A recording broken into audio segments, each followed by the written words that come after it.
Kisah para pemerintah laut. Sedulur-sedulurku, sebelum turunnya Adam alaihissalam mendarat di muka bumi, planet ini hampir keseluruhannya adalah lautan dan sangat sedikit daratannya. Pada masa itulah mayoritas penghuni-penghuni di bumi yang berkuasa dan maju memerintah dari dasar laut, dan yang di darat hanyalah kaum bangsa primitif ketika itu selain Ifrit. Mari kita kenali para pemimpin yang memerintah kerajaan laut sebelum kehadiran khalifah baru di muka bumi, Adam alaihissalam. Sedulur-sedulurku, selain pemerintah Atalan, yaitu Raja Agung Poseidon yang sangat dikenali di dunia sebagai pemerintah laut yang agung, terdapat kerajaan laut lain di seluruh dunia. Silsilah Ibu Ratu Kidul sejak permulaan dikepalai oleh Ratu Bilqis atau permaisuri Nabi Sulaiman alaihissalam dari bangsa siluman Azraq. Beliau adalah kepala bagian tertinggi yang mengepalai semua Ratu Kidul yang ada. Usia Ratu Bilqis dikatakan sangat lama, malah beliau dikatakan wujud sebelum manusia. Wallahu a'lam. Secara fakta, Ratu Kidul adalah penguasa laut yang sangat terkenal dan disegani di Nusantara hingga lautan Pasifik dan India. Secara garis kepemimpinan, Ratu Kidul yang sering disebut masyarakat terutamanya dari sekitar Kepulauan Nusantara bukanlah status nama atau nama pribadi, tapi gelaran sebagai penguasa dari sifat mulukul ardi. Seperti orang sering mengatakan sultan atau maharaja, bukan simbolis nama orang, akan tetapi lebih disudutkan pada gelaran kebangsawanan. Di bawah Ratu Kidul bernama Ratu Alam Azraq yang mengepalai Laut Merah. Beliau adalah tangan kanan Ratu Bilqis. Dan di bawahnya kembali dinamakan Ratu Samudra, mengepalai lautan Pasifik dan India. Dan di bawahnya lagi bernama Ratu Naga Biru. Ia mengepalai dasar laut terdalam. Ratu Naga Biru akan menampakkan tampak kewujudannya setiap kali tercetusnya dasar gunung seperti kawah dan tsunami. Di bawahnya kembali kakak beradik Ratu Laut Nusantara. Di sini banyak pemimpin, di antaranya Dewi Nawangwulan yang mengepalai lautan Jawa Timur dan Mayang Sari yang mengepalai lautan Semenanjung Emas atau Laut Cina Selatan. Lalu ada pula Dewi Nyi Bloro, penguasa lautan Jawa Barat, Dewi Fatimah, anak dari Prabu Demak Bintoro yang dinikah oleh Prabu Siliwangi dan mengepalai Laut Yogyakarta. Dewi Kedaton mengepalai Laut Banda. Dewi Sekar Arum dan Sekar Kuning mengepalai Laut Andaman dan sekitarnya. Dewi Selasih atau Kedasih mengepalai Laut Jakarta. Selain Raja Baruna yang menguasai lautan Flores hingga ke selatan lautan Hindia. Secara pandangan umum, Ibu Ratu Kidul atau Ratu Penguasa Laut Selatan dari pandangan luar Nusantara yang mengatakan bumi Nusantara adalah tanah para dewa, karena kawasan Nusantara mempunyai begitu banyak kerajaan laut dan pemerintahnya dari keturunan Ratu Bilqis yang merupakan ratu dari semua ratu bangsa Ahlus Simar, turun di zaman ketauhidan yang digelar Ratu Kidul Hizib Azraq atau Ratu Segala Sesuatu. Beliau menguasai laut dari lautan Teluk Aden hingga ke lautan pesisir Afrika dan sekitarnya, dan merupakan musuh daripada penguasa agung lautan Atlantik Raja Agung Poseidon. Ratu Naga Biru, beliau adalah salah satu ratu dengan derajat tertinggi dari kalangan penguasa Laut Nusantara. Ratu Naga Biru salah satu dari guru semua ratu pantai selatan yang ada di Nusantara. Beliau dikatakan menikahi Raja Baruna demi memiliki Makara, raksasa laut milik Raja Baruna, demi meluaskan pengaruhnya.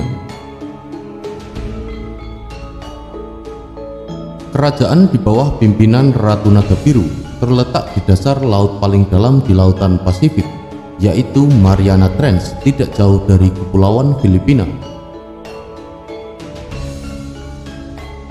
Dewi Nawangwulan atau lebih terkenal dengan gelaran Nyi Roro Kidul merupakan pemerintah Laut Jawa, sangat dihormati oleh masyarakat Jawa karena Nawangwulan merupakan sekutu atau kekasih pada Raja Sunda Kerajaan Pajajaran.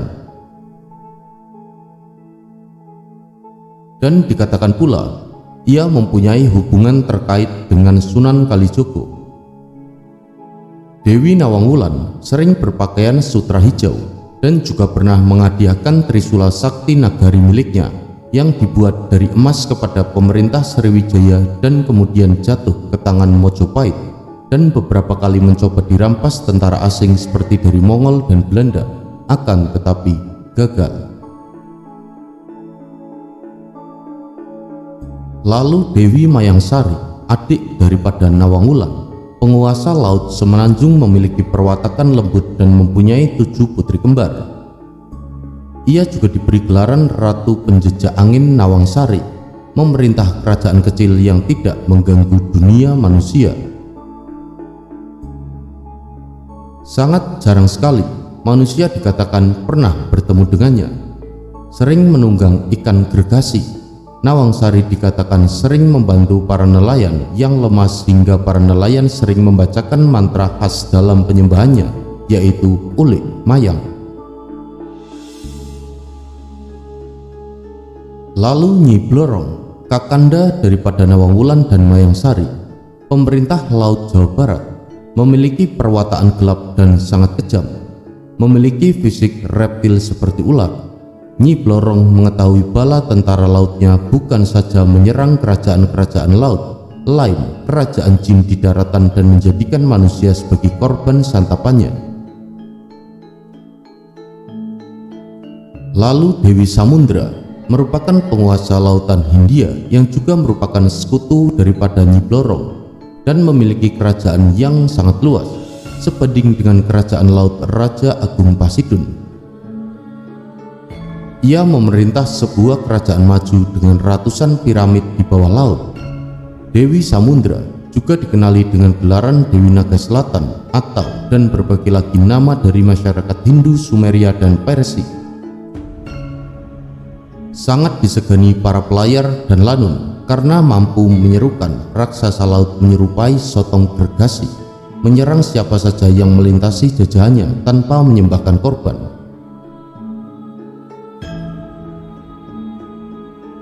Lalu Ratu Alam Azra merupakan orang kanan atau kaki tangan Ratu Bilqis yang memerintah Laut Merah, ratu pertama dari bangsa laut yang memeluk Islam dan sangat rapat dengan kerajaan Daud dan Sulaiman alaihissalam.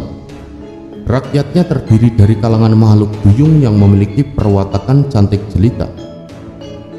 Kerajaan Ratu Azra sering membantu meluaskan pengaruh Sulaiman alaihissalam di alam lautan.